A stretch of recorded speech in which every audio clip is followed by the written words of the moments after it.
known for her soulful voice and her take-no-mess demeanor, which earned her the moniker the Mary J. Blige of the Bay Area. Keyshia Cole was an R&B force in the early 2000s. With 3 platinum albums and several Billboard hit singles to her name, Keyshia has solidified her place in R&B history as one of the best to ever do it. Her life experiences helped her pour her heart and soul into her music, and her relatable lyrics, which she delivered with passion and raw emotion, endeared her fans to her. You've taken me under, round in circles like you know you do.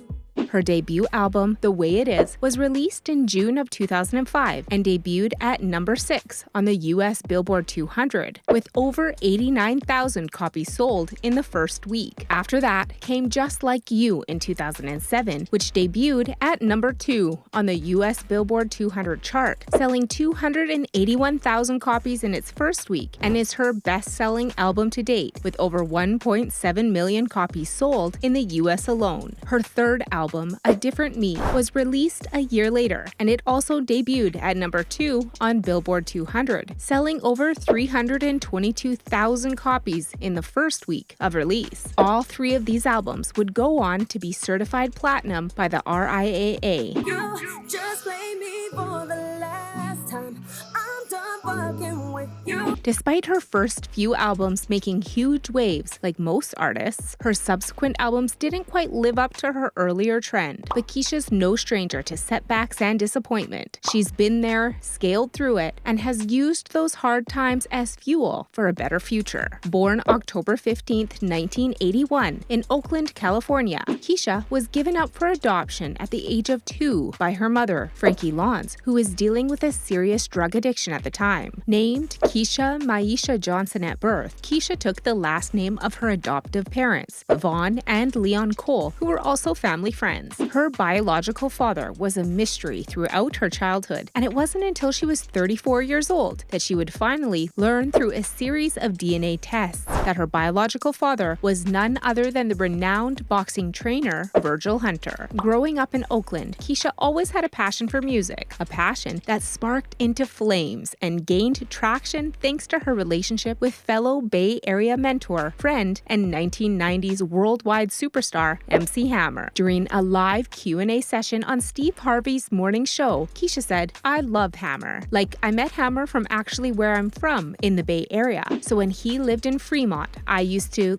go hang out with his kids and my brother would hang out with him. He was just always like an uncle to me, Uncle Hammer." Keyshia has also been vocal about deceased rapper Tupac's influence on her music during her early days as an artist. While she's known Hammer for most of her adolescent age, she was introduced to Tupac when she was a young teen. She stated that Tupac was more than just a celebrity influence. Like MC Hammer, he was a friend, mentor, and huge supporter of her music. During an Instagram live stream with rapper Fat Joe in 2020, she stated that she was with Tupac the day he was shot and subsequently died in Las Vegas. "My brother, Nutso, and Tupac used to rap together in the Outlaws. We all drove from Vegas to LA," she said. Tupac was in the car with Kadada, Quincy Jones's daughter. Suge was in the car. My brother was in the car. We was in our car. She said Tupac also mentioned that he was planning to leave Death Row Records to sign with famed producer Quincy Jones because, in his words, Death Row was not the place for kids, and he wanted Keyshia to move over with him to Quincy's label. Keyshia's career has not been without dramatic moments, from her family to reality TV to past relationships and everything else in between. In October 2005, just after the release of her first album, she was scheduled to be the opening act at the Nokia Theater in New York City, but she couldn't come out because, according to her, the sound wasn't hip-hop enough. The sound technicians would eventually get the sound to meet Keyshia's standard, after which she came out and berated them some more before her performance. Oddly enough, the audience loved her spunk, thrilled even more by the energy that she displayed during her performance. A year after launching her musical career, she ventured into reality TV with a documentary titled Keyshia Cole, The Way It Is. She brought her biological mom and other siblings on the show, giving viewers front row seats to their everyday life, which involved plenty of conflicts, rehab, love, healing, guilt, and lots of family drama. The show ran for 3 seasons, airing on BET for 2 years, from July 2006 through November 2008. Keyshia started dating NBA star Daniel Gibson in 2009. The couple were introduced to each other by their stylists, but Keyshia had been through too many awful relationships and heartbreaks and swore she was done dating. So when Daniel sent her an email, she refused to reply to it. He, however, refused to stop pursuing her. In 2010, the couple found out they were expecting a son, and in 2011, they were married. It was a dream wedding for Keyshia. Unfortunately, the couple separated 3 years later in 2014 and filed for a divorce in 2017. The divorce dragged on for years and was finalized in 2020. While her divorce case with Gibson lingered on, the R&B singer found love again, this time in the hands of a younger man, Nico Cole. But before Keyshia got together with Nico, a heated encounter with a female acquaintance of someone else she was dating would land her with a hefty fine. Keyshia dated BIRDMAN, CEO of Cash Money Records, after her separation from Gibson in 2014. The relationship ended abruptly when Keyshia